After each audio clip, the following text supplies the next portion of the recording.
Good morning, जय माताजी, जय जोगणी माँ। तो गाइज आज 19 तारीख से पहला महीनानी और आज जोगणी माँ जन्मदिवस है। तो आज मैं विचार्યું कि आज આપણે આજથી બ્લોગ બનાવવાનું ચાલુ કરીએ। તો આજથી મારા યુટ્યુબ અને ફેસબુકની અંદર નવા બ્લોગ આવતા રહેશે। તો મારા વિડીયોને લાઇક શેર અને કમેન્ટ કરજો અને મારી આઈડીને સપોર્ટ કરજો। તો ગાઈઝ આજે રવિવાર છે તો જોગણી માને દર્શન કરી આવીએ, પગે લાગીએ। ચલો तो गाइस आई गया मंदिर दर्शन करवा माटे।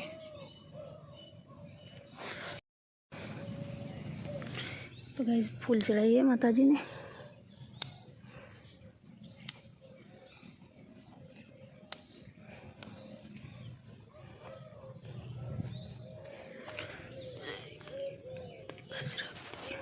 जोग माया गुफा महाराज लाज राखी मारी।